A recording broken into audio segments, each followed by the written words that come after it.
जो कह जाती है कि jack of all trade is master of none, एक bullshit, because the next statement आपको और भी तवज्जो देने वाली बात है जिसको लोग इग्नोर कर देते हैं।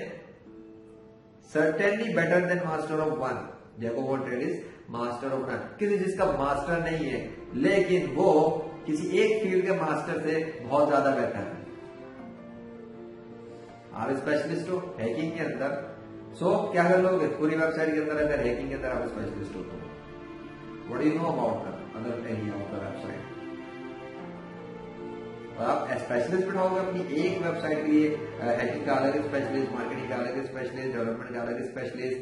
बैकएंड का अलग स्पेशलिस्ट, फ्रंट एंड का अलग स्पेशलिस्ट, या फिर आप ऐसे बंदे को बिठाओगे जो वेबसाइट की तकरीबन सारी चीजों को डील कर ले, और जब जहां आपकी जरूरत पड़ती है वेबसाइट में हैकिंग कितनी इंपॉर्टेंस है, बिजनेस बहुत ग्रोथ कर रहा है और प्रॉब्लम पड़ गई, तो आप स्पेशलिस्ट को बाहर बिठाओ, स्पेशलिस्ट बता देगा जी कहाँ पे क्या चीज करनी है। जब उस तरह हो गया जर्नलिस्ट ही टेक केयर करेगा ना, सब बता रहे हैं ये कि जिसको नो हाउ है वो सारी बिल्डिंग